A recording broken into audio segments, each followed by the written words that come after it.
curiosidade que eu tenho é que você sempre estudou muito. A hora que eu estava estudando sobre a sua carreira, eu falei, caramba, o Thiago realmente fez muito curso. Eu sei que você lê muito, tive a oportunidade de acompanhar isso. Isso é simplesmente o desejo de aprender o conhecimento ou tem algo mais que te impulsiona a ser tão preocupado assim com os estudos? Então, eu tenho uma coisa minha que eu tenho uma sensação do inconformismo. Eu Uhum, tenho um processo de curiosidade que eu quero sempre entender o porquê das coisas. uhum, E aí, por sorte ou não, assim, a área da saúde, a área do corpo humano, ele me dá muita curiosidade porque a gente sabe pouquíssimo, né? A gente começa a ter uma interação, a gente começa a ter mais clareza de como é que o nosso corpo funciona. Só que quanto mais a gente estuda, mais a gente vai percebendo que é um mundo completamente novo. uhum. E aí, o que eu comecei a fazer? Ao invés de estudar muito parte teórica, o meu grande estudo se tornou muito observação. Entendi. Então, hoje, a gente tem milhares de pessoas ou milhões de pessoas nas ruas e eu estudo demais comportamento, como é que a pessoa se movimenta, Uhum. como é que são as adaptações em relação às atividades do dia a dia. Então, o meu estudo ele passou muito mais de tentar entender tudo aquilo que eu li para saber o que acontece no dia a dia. Uhum. Porém, quando a gente começa a se deparar com a realidade de cada ser humano, como é que ele é, como é que são os trejeitos, como é que ele lida com o próprio corpo, eu comecei a ver que ali era assim uma mina de ouro para entender como é que é Uhum. o funcionamento de todo o nosso corpo. E você consegue fazer uma análise rápida, assim, o mundo executivo, a pessoa está sentada, vive muito estresse, recebe muitas informações, tem que tomar decisão. Você consegue fazer uma análise, bom, qual é a consequência disso no corpo da pessoa? Sim, é assim, o executivo que eu tive a oportunidade de atender, aliás, são centenas, Uhum, o perfil muito, muito, muito padrão assim, tende a ou ir por um excesso de atividade física, para conseguir minimizar e neutralizar um pouquinho dessa demanda intelectual, sim, sim. ou vai lá para outro extremo. É uma pessoa que tem extrema rigidez corporal porque ele foca tanto na questão intelectual Uhum, que ele faz com que todo o corpo fique preservando ou gastando menos energia para concentrar somente aqui. entendi. Então eu pego esses dois extremos. É difícil eu pegar um executivo que tenha esse equilíbrio e consiga ter uma fluidez, que Uhum. consiga ter uma organização corporal para que ele consiga transitar num ambiente mais equilibrado. É interessante que realmente eu conheço muitos executivos que são adeptos a triatlon, fazem ultramaratona, esse tipo de coisa. Eu falo que curioso, quer dizer, tem realmente às vezes uma compensação ou uma disfunção.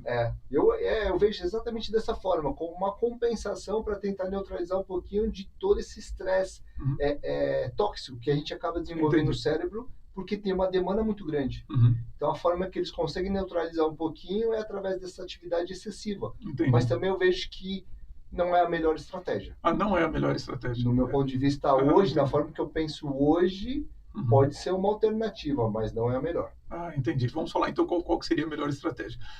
Antes disso, quando você começou sua carreira, você já imaginava que você teria seu próprio negócio? Ou você teve um plano para isso? Como é que aconteceu, hein? Você ter um Instituto Takara. Então, quando eu comecei a minha carreira, a única coisa que eu colocava para mim é que eu não ia trabalhar para alguma entidade que fosse colocar valor no meu trabalho. Então, eu já tinha isso para mim. Entendi. Ou seja, se eu fosse trabalhar dentro de uma clínica que trabalhasse com convênios médicos, com plano de saúde, aquilo ia precificar meu trabalho. Uhum. Então, desde sempre, eu quis fazer intervenções ou trabalhos domiciliares, ou mesmo criar algum ambiente que eu pudesse recepcionar o meu paciente, mesmo atendendo um único paciente por semana, mas eu queria realmente estruturar uma forma de trabalho onde ninguém fosse precificar o meu trabalho. Eu Entendi. realmente ia me posicionar como um profissional diferenciado. Uhum. E isso fez com que, gradativamente, eu pensasse em ter uma estrutura para conseguir oferecer isso para outros profissionais. Uhum. Então foi aí que surgiu a oportunidade de eu desenvolver um Instituto Takara. Entendi. Então ali realmente foi uma jornada muito bacana, aprendi demais, mas desde o início eu não quis me submeter Uhum. a coisas que as pessoas gostariam que eu fizesse. Uhum. Então eu acho que esse inconformismo que é meu Uhum. fez com que eu sempre fugisse da manada. Entendi. Eu sempre ia para um caminho diferente. Tá todo mundo indo para um lado, tá bom, eu vou para o outro, porque eu sei que Uhum. o outro eu posso quebrar a cara sozinho, mas é por minha escolha, Entendi. e não pela escolha do ambiente. Eu acho muito interessante, eu tive a oportunidade de fazer o trabalho de coach com o Thiago, né? E o que mais me chama a atenção nas pessoas são aquelas que realmente conseguem manter a sua personalidade e não ir copiando as outras pessoas, tentando fazer o que todo mundo faz. E acho que sempre ficou muito claro no seu trabalho comigo, assim, realmente o Thiago ele tem um jeito de pensar, de decidir, de fazer as coisas que é único. É muito difícil você encontrar alguém com o discurso dele, vocês vão ver aqui que realmente ele não pensa igual às demais pessoas.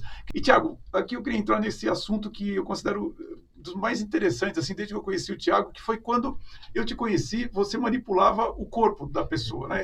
Só para vocês entenderem, tá? Eu já tive 3 embolias pulmonares, como consequência eu fiquei com uma dor nas costas muito grande, então eu ficava um pouco chocado, assim como o Thiago é inconformado com certas coisas, eu também era inconformado com o fato de ter que fazer fisioterapia toda semana para poder não ter dor nas costas. Cheguei a fazer Rolf também, mas aí finalmente, por meio da irmã dele, a Priscila Takara, manda um beijo para ela aqui, inclusive, eu conheci o trabalho do Thiago, mas você manipulava o corpo, né? Eu queria entender o que aconteceu que você percebeu que manipular o corpo não era suficiente e isso acabou gerando em você a ideia de fazer algo totalmente diferente.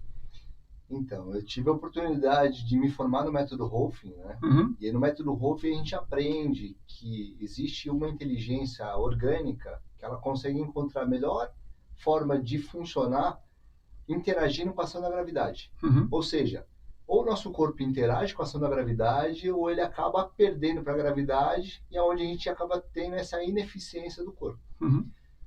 Eu trabalhei durante 3 anos praticamente só com o método Rolfing e eu fui identificando muitos benefícios em vários pacientes. Quer dizer, você primeiro foi rolfista mesmo. Fui rolfista. Entendi. Eu segui exatamente o que era preconizado, fazia as 10 sessões que a gente aprende dentro do conceito. Vi milhares, centenas de pessoas serem transformadas pelo método. Sei. Só que o que aconteceu, infelizmente ou felizmente, que eu recebi muitas sessões e o processo de transformação que eu vi em outras pessoas não aconteceu comigo. Ah, não aconteceu com você? Não aconteceu comigo. Nossa.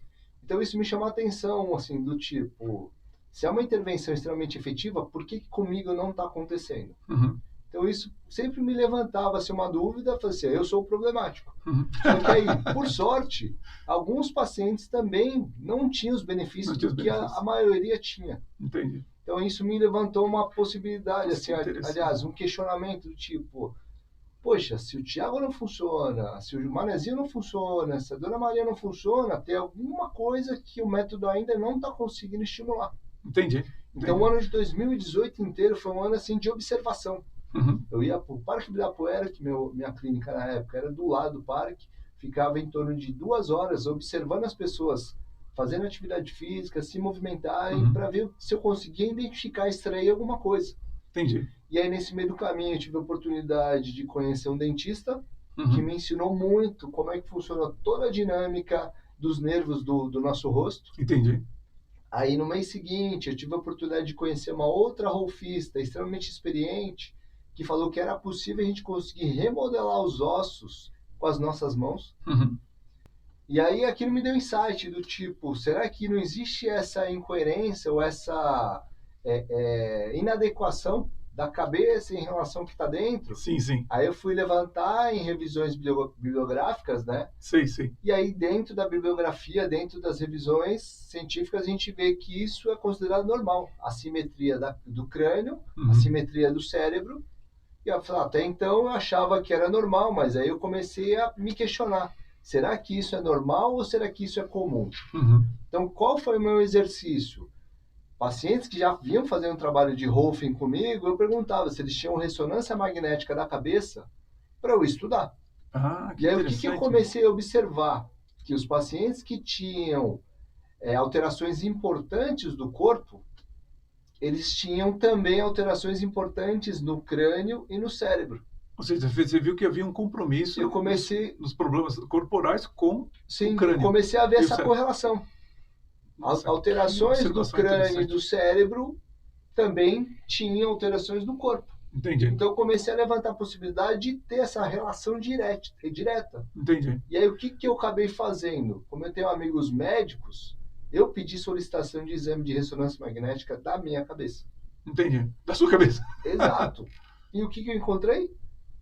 Assimetria do cérebro, assimetria do crânio, e aí encontrei uma coisa a mais, que a gente tem 4 artérias no nosso corpo que irrigam basicamente o nosso cérebro. Entendi. E aí, no meu caso, eu tenho uma dessas artérias bem obstruída. Obstruída? É. Não diga. E aí começou realmente a facilitar todo o meu processo de organização desse raciocínio. Entendi. Porque aí o que me ocorre é o seguinte, tudo bem, você observou esse compromisso, essa articulação entre o corpo, a cabeça, a posição do crânio em relação ao cérebro e tudo mais. Mas como que foi o desenvolvimento? Pessoal, só para deixar bem claro para vocês, tá? Eu fui muito cobaia do Dr. Tiago, então eu senti esse desenvolvimento dele passar de mexer do meu corpo e começar a mexer na minha cabeça.